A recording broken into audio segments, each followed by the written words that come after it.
Is your team looking for a 1071 application coverage flowchart? Hi there, this is Jared Moyer with Bankers Compliance Consulting.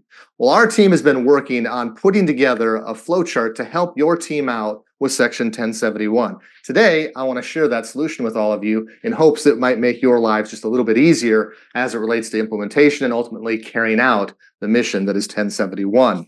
So if we take a closer look at this flowchart, it's all going to start with making certain that the credit product in front of you, whether it's a new or existing loan, or whether it's a new loan or existing loan, is a loan that's commercial purpose, business purpose, agricultural purpose. And so you can see kind of that qualifier at the very top. From there, the big question is gross annual revenue. It's got to be equal to or less than 5 million. If it's greater than 5 million, it's not going to be subject to 1071.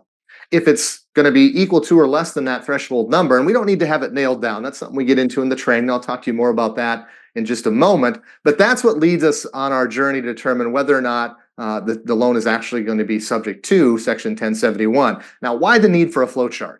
Well, when they wrote 1071, one of the things they did is they gave us an exception.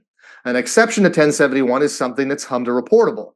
And then HMDA has exceptions within its rule that circle back to 1071, and that's where things get all kinds of confusing. And so that's why a flow chart is needed, because you see, if a dwelling's involved, then it looks, walks, and talks like HMDA, which makes us think that, oh, 1071's off the table.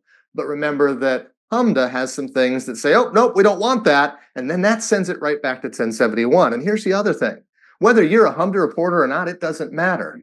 So HMDA banks, you might know a little bit about HMDA, and that probably is going to aid you and help you out, at least with the first couple of steps when it comes to 1071, when these exceptions come up. Those of you that are not subject to HMDA, you're going to have to learn these exclusions to HMDA, even though you're not subject to it, because it's a carve-out from 1071 if it is HMDA, but if HMDA then excludes it, it sends it back, like I said earlier, to 1071. Okay? That's why we need the flowchart.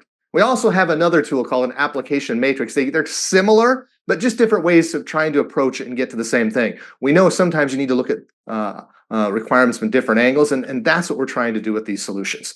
So this solution, not a replacement for training. It's a job aid, it's a tool, it's a resource to help you with your efforts. You're going to need training. I'm going to give you a couple different ways that we have training available for you. First off, we have a 1071 thought leadership membership and planning group that gets together monthly, where we talk about and create tools just like the one we're presenting here today, and we go into detail and walk you through on those. Okay? We also have other benefits that these members get as far as access to webinars, one-on-one consultations. If that's something that you're interested, that level of implementation, pick up the phone, email us, reach out to us. We'd love to talk to you more about the membership and the benefits that come along with it.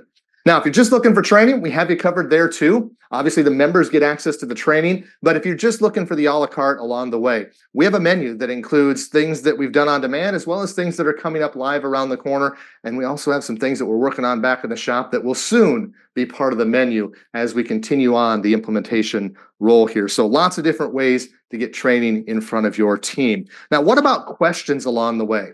You've likely heard about our quick response consultation. That works for 1071 questions too. And so we turn around and give an answer in 4 hours or less. If that's something that you're not familiar with and you want to explore it more, I'm going to encourage you to pick up the phone and give us a call. We also do on and off-site consultations. The goal is simple: to provide you with options when it comes to 1071 implementation. We hope that there's a solution out there that will help you with your implementation needs.